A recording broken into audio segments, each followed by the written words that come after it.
County, do hereby certify Jimnah Mbaru to validly buy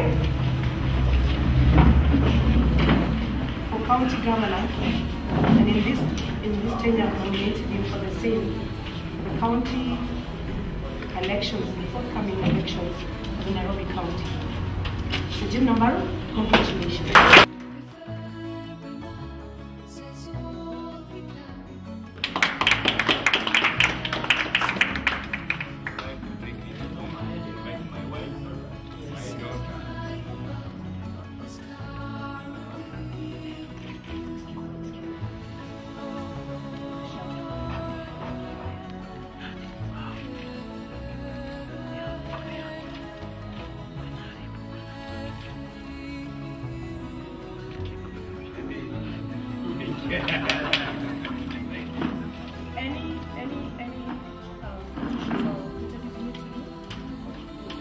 Nomination certificate to enable me to contest for the seat of Governor of Nairobi. I want to take this opportunity to thank the Iebc for the speedy and a very efficient process in which they are undertaking and which they have done. My candidature for Nairobi is interesting in the sense that we want to address the real problems facing the Nairobi County, which by implication have an impact on the whole nation. We want to deal with the problem of urban poverty in this county. With urban poverty, there are a lot of problems which are associated with it, which include unemployment, and thuggeliness, crime, and many other things which are associated with urban poverty. But if we can deal with urban poverty, we'll be able to deal with a lot of problems affecting this country, this county, and particularly the youth and the women.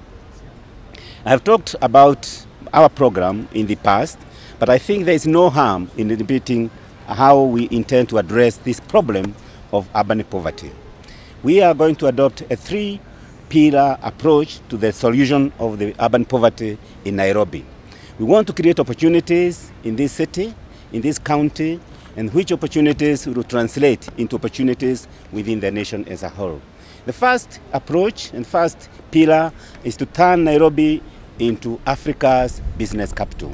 What it means to be Africa's business capital, it means that any corporation which wants to do business within the continent of Africa will choose Nairobi as their headquarters, as the place where they want to locate their business, as a place where they want to do business with the rest of Africa from. We want it to be a place where they will fly to other parts of Africa from Nairobi to Lagos to South Africa. The distances are the same, from Nairobi to Dubai. When we talk about Africa's business capital, we also are talking about a global approach to looking at Africa's business capital. The real areas which are growing now in the world are India, China, and East Asia. Kenya is located at the right place within the Indian Ocean, and the Nairobi itself becomes a very appropriate place to locate a lot of these traveling institutions like airlines and, and all those other things. So being Africa's business capital is very, very important for it to generate a lot of employment opportunities, a lot of business opportunities within Nairobi and within the country. And this has been happening. So the second pillar I have been talking about is to double the gross domestic product of Nairobi, income in Nairobi. Because now we are not yet campaigning, we have to talk about the things which we want to do and which are practical. And to double the income for Nairobi, we will adopt three approaches. We shall talk about the 24-hour economy I've talked about before. We talk about building houses, low-cost houses, about 500,000 of them. And finally, I said we want to build markets, many markets. We want to double the number of markets in Nairobi. Underlying this is the third pillar, is to look at the security of Nairobi, the security of people, the securities of properties, the securities of life in Nairobi. And I have said how we shall do this also. We shall double or triple the police force in Nairobi because we have a shortage of the police people in Nairobi. We shall require more patrols and regular patrols. We have talked about community policing, and I want to add a third dimension, what we call the concept of volunteerism policing.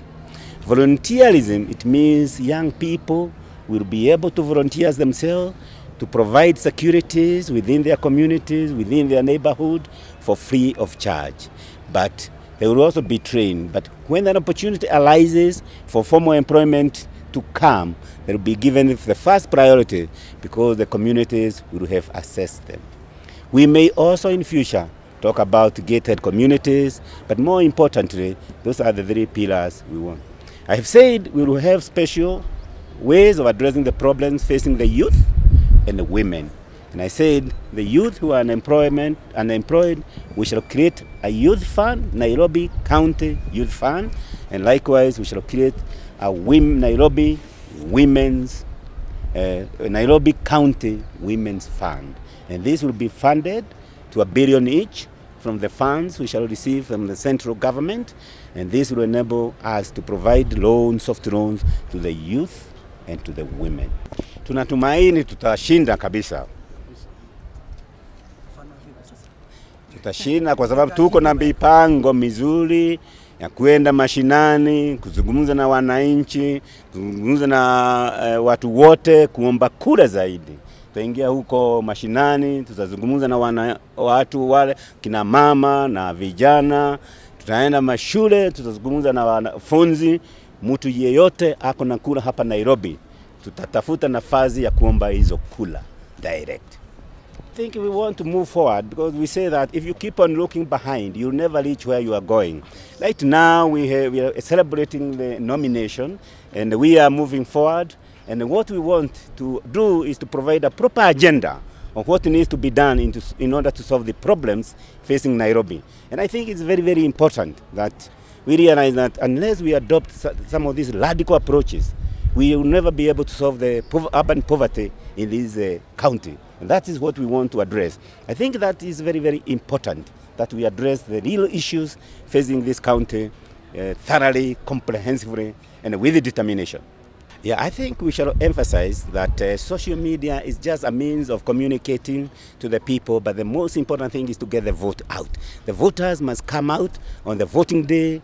They must come out physically, cast their votes, in order for me to win. Just voting on the Twitter is like really calling polls. You know, you may win on the polls, but if people don't turn out, really it is meaningless. So what we want to say, social media is very important. I think we must approach this and new communication devices which are coming of age, but beyond that, there has to be physical presence by those guys to come and vote so that they can make a difference. Sisi tuko na mipango mizuri, tuko na sera mzuri, and I think sisi tukiwa na sera za kutosha, zile tunaonesha watu pahali tunaenda, njia tutatumia ya kufika huko, hiyo ndio tunafikiri inatosha. Ni lazima watu wajue pahali tunatoka, shida zile tuko nazo, na pahali tunataka kwenda, na njia ile tunataka kuimaliza hizo shida.